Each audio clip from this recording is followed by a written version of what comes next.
selamat pagi untuk kita semua. Dimanapun kita berada saat ini, kita bersyukur kepada Tuhan bahwa karena berkat kemurahan-Nya, saat pagi hari ini kita bisa berkumpul bersama, kita mau belajar kebenaran firman-Nya. Namun sebelum itu saya akan memimpin kita di dalam doa. Mari kita berdoa. Ya Bapa di dalam kerajaan surga, saat pagi hari yang indah ini kami mau belajar kebenaran firman. Roh Kudus menolong kami, memimpin agar kami mengerti, memahami setiap bagian-bagian kebenaran firman-Mu yang akan kami pelajari bersama. Hanya di dalam nama Yesus Kristus kami sudah berdoa dan mengucap syukur. Haleluya. Amin. Teman-teman yang dikasih dalam Tuhan kita Yesus Kristus, saat pagi hari yang indah ini kita akan belajar di dalam surat Efesus pasal 2 ayat yang pertama sampai yang ke-10. Saya akan membacakannya untuk kita semua. Kamu dahulu sudah mati karena pelanggaran-pelanggaran dan dosa-dosamu. Kamu hidup di dalamnya karena kamu mengikuti jalan dunia ini. Karena kamu mentaati penguasa kerajaan angkasa, yaitu roh yang sekarang sedang bekerja di antara orang-orang durhaka. Sebenarnya dahulu kami semua juga terhitung di antara mereka, ketika kami hidup di dalam hawa nafsu daging, dan menuruti kehendak daging dan pikiran kami yang jahat. Pada dasarnya kami adalah orang-orang yang harus dimurkai, sama seperti mereka yang lain. Tetapi Allah yang kaya dengan rahmat, oleh karena kasih-Nya yang besar, yang dilimpahkannya kepada kita, telah menghidupkan kita bersama-sama dengan Kristus. Sekalipun kita telah mati oleh kesalahan-kesalahan kita, oleh kasih karunia kamu diselamatkan. Dan di dalam Kristus Yesus Ia telah membangkitkan kita juga, dan memberikan tempat bersama-sama dengan Dia di surga. Supaya pada masa yang akan datang Ia menunjukkan kepada kita kekayaan kasih karunia-Nya yang melimpah-limpah sesuai dengan kebaikan-Nya terhadap kita dalam Kristus Yesus. Sebab karena kasih karunia kamu diselamatkan oleh iman, itu bukan hasil usaha, tetapi pemberian Allah. Itu bukan hasil pekerjaan. Jangan ada orang yang memegahkan diri. Karena kita ini buatan Allah, diciptakan dalam Kristus Yesus untuk melakukan pekerjaan baik yang dipersiapkan Allah sebelumnya. Ia mau supaya kita hidup di dalamnya. Pada pagi hari ini kita akan belajar dengan tema anugerah, iman, dan ciptaan baru. Grace, faith, and new creation. Mengapa manusia memerlukan anugerah Tuhan? Manusia memerlukan anugerah oleh karena manusia telah jatuh ke dalam dosa. Dosa dalam bahasa Yunani hamartia, itu seringkali digambarkan sebagai anak panah yang meleset dari sasaran yang hendak dicapai. Akan tetapi manusia memilih untuk memberontak dan tidak mau memenuhi tujuan Allah. Padahal tujuan Allah itu baik adanya. Di mana untuk menjadikan manusia segambar dan serupa, atau bisa juga disebut imago Dei, yang di mana menyatakan kehadiran Allah. Dengan menjadi citra Allah yang sejati atau true image of God, manusia menggenapi tujuan manusia diciptakan, yakni untuk mengasihi, menikmati, dan memuliakan Tuhan. Teman-teman yang saya kasih dalam Tuhan kita Yesus Kristus. Namun ketika manusia telah berdosa dan gagal mencapai telos atau tujuan yang ditetapkan Allah, dan justru lebih memilih melaksanakan telosnya sendiri. Di dalam Efesus pasal 2 ayat 1 sampai 2, di mana Rasul Paulus menuliskan bagaimana kondisi manusia yang mati secara spiritual di dalam kuasa dosa yang mencengkram demikian. Dikatakan kamu dahulu sudah mati karena pelanggaran-pelanggaran dan dosa-dosamu. Kamu hidup di dalamnya karena kamu mengikuti jalan dunia ini. Karena kamu mentaati penguasa kerajaan angkasa. Itu roh yang sekarang sedang bekerja di antara orang-orang durhaka. Teman-teman yang saya kasih dalam Tuhan kita Yesus Kristus, konsekuensi dosa menuntut adanya penghukuman atas manusia berdosa. Dengan jelas, Paulus menyebut konsekuensi dari dosa manusia ialah manusia berada di bawah murka Allah yang kudus dalam Efesus pasal 2 hanya yang ketiga. Oleh karena dosa dan upahnya, kita sebagai manusia, sebagai orang percaya, membutuhkan yang namanya anugerah, pengampunan dosa dari Allah. Tanpa anugerah belas kasihan Allah, kita akan menerima hukuman kekal atas keberdosaan kita di hadapan Allah yang Maha Kudus. Pada bagian yang pertama, bagaimana anugerah itu datang? Tidak berhenti dengan kondisi manusia yang berada di bawah kuasa dosa, di mana Paulus melanjutkan dengan berita anugerah dari Injil di dalam Efesus pasal 2 ayat 4 sampai 7 yang berbunyi, tetapi Allah yang kaya dengan rahmat oleh kasih-Nya yang besar dilimpahkannya kepada kita,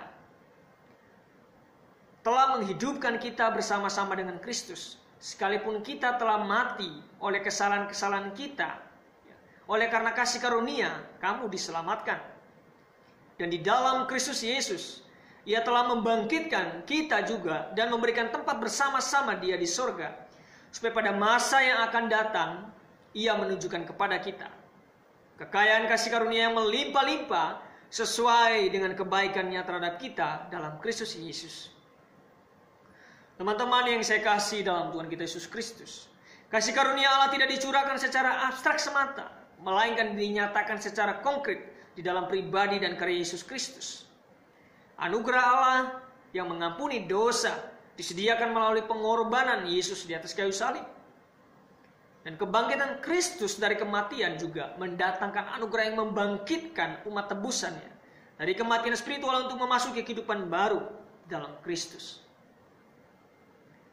Bagian yang kedua, teman-teman yang saya kasih dalam Tuhan kita Yesus Kristus, bagaimana anugerah itu dapat diterima? Dalam Efesus pasal 2 ayat 8 sampai 9 menyatakan bahwa sebab karena kasih karunia kamu diselamatkan oleh iman, itu bukan hasil usahamu, tetapi pemberian Allah. Itu bukan hasil pekerjaanmu, jangan ada orang yang memegahkan diri. Teman-teman yang saya kasih dalam Tuhan kita Yesus Kristus, dengan demikian tidak ada alasan untuk kita menyombongkan diri dan memamerkan kesalahan diri kita sebagai alasan Allah telah memberi keselamatan. Semua karena anugerah Allah semata di dalam karya Yesus Kristus yang sempurna di atas kayu salib. Teman-teman yang saya kasih dalam Tuhan kita Yesus Kristus, ada sebuah kisah yang menggambarkan apa itu iman. Ada seorang ahli akrobat yang bernama Charles Flondin. Dia sangat hebat bermain sirkus. Khususnya Charles Flondin ini dia bisa melalui atau berjalan di atas seutas tali dengan mendorong gerobak, atau dia bisa berjalan di atas seutas tali dengan ketinggian yang sangat curam. Pada suatu hari Mr. Blondin ini dia mengadakan suatu pertunjukan sirkus dan di situ dihadiri oleh ribuan orang. Saat itu juga Mr. Blondin ini bertanya kepada orang-orang yang menontonnya. Mr. Blondin bertanya, saat ini juga siapakah yang berani tumpangi gerobak di atas utas tali ini dan berjalan bersama-sama dengan saya? Nah teman-teman, apa yang terjadi? Tidak ada seorang pun penonton yang menjawab pertanyaannya Blondin. Tetapi tiba-tiba ada seorang nenek datang dari tengah-tengah kerumunan itu, maju ke depan. Dan nenek itu berkata, saya siap bersamamu menjalani atas tali ini. Dan nenek itu duduk di atas gerobak. Singkat cerita teman-teman, akhirnya dilakukanlah pertunjukan ini. Akhirnya Mr. Blondin dan nenek ini tiba di tujuan dengan selamat. Nah teman-teman yang saya kasih dalam Tuhan kita Yesus Kristus, iman baru sebatas pengetahuan. Jika orang-orang mengetahui dari surat kabar bahwa ada ahli akrobat yang mahir berjalan di atas tali bernama Blondin, iman baru sebatas persetujuan atau keyakinan. Jika para penonton mengaku percaya dengan kemampuan Mr. Blondin berakrobat di atas tali, tetapi aspek iman, yakni ditunjukkan oleh sang nenek yang menyerahkan dirinya untuk didorong atas gerobak oleh Mr. Blondin. Teman-teman yang saya kasih dalam Tuhan kita Yesus Kristus, apakah hari ini kita sudah berserah sepenuhnya kepada Yesus Kristus sebagai Tuhan dan Juru Selamat kita? Maukah kita bersandar penuh pada anugerah Allah daripada mengandalkan kekuatan kita sendiri? Pada bagian yang ketiga, teman-teman yang saya kasih dalam Tuhan kita Yesus Kristus, apa tujuan dari anugerah Allah? Anugerah Allah menyelamatkan kita dari kuasa dosa, dan maut diberikan dengan tujuan pros atau telos, dan bukannya tanpa tujuan. Allah tidak memberikan anugerah yang murahan dan tanpa tujuan. Firman Tuhan berkata di dalam Efesus pasal 2 ayat 10, karena kita ini adalah buatan Allah, diciptakan dalam Kristus Yesus untuk melakukan pekerjaan baik yang dipersiapkan Allah sebelumnya. Ia mau supaya kita hidup di dalamnya.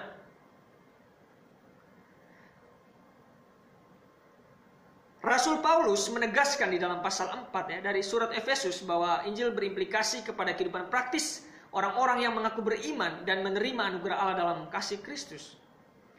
Di dalam ayat yang ke-21 katakan, karena kamu telah mendengar tentang Dia dan menerima pengajaran di dalam Dia menurut kebenaran yang nyata dalam Yesus, yaitu bahwa kamu berhubung dengan kehidupan kamu yang dahulu harus menanggalkan manusia lama yang menemui kebinasaannya oleh nafsunya yang menyesatkan, supaya kamu dibaharui di dalam roh dan pikiran dan mengenakan manusia baru yang telah diciptakan menurut kehendak Allah di dalam kebenaran dan kekudusan yang sesungguhnya.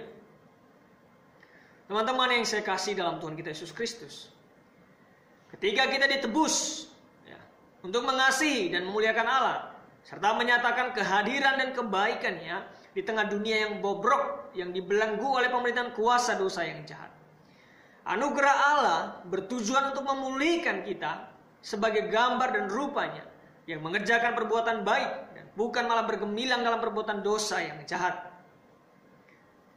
Di dalam keseharian hidup kita, tujuan siapakah yang sedang kita kerjakan? Cara hidup seperti apakah yang sedang kita jalani?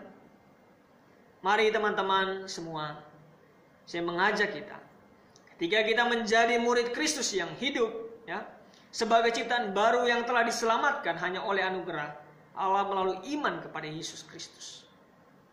Kiranya kedalam firman Tuhan ini bisa menyadarkan kita.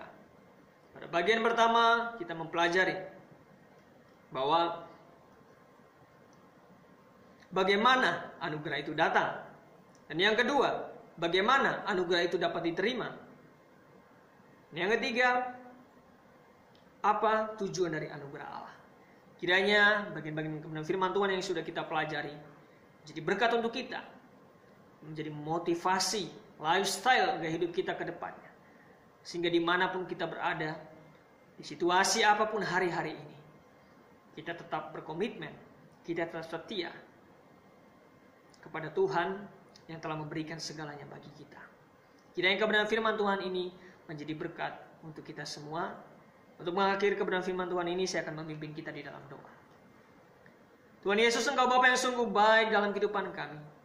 Saat pagi hari ini, kami sudah belajar kebenaran firman-Mu. Tuhan Yesus, hamba percaya bahwa Roh Kudus-Mu menolong memimpin kami, agar kami memahami setiap bagian-bagian kebenaran firman-Mu yang kami pelajari bersama. Terima kasih Tuhan, urapi kami, pakai kami untuk menjadi alat berkat-Mu di tengah-tengah situasi yang semakin sulit, semakin sukar ini. Kami percaya, seringkali kami tidak setia, tetapi kami percaya Tuhan kami adalah Tuhan yang luar biasa. Dia tetap setia bersama-sama dengan kami. Terpujilah Engkau Tuhan, kekal sampai selama-lamanya. Hanya di dalam nama Yesus kami berdoa dan mengucap syukur, haleluya. Amin.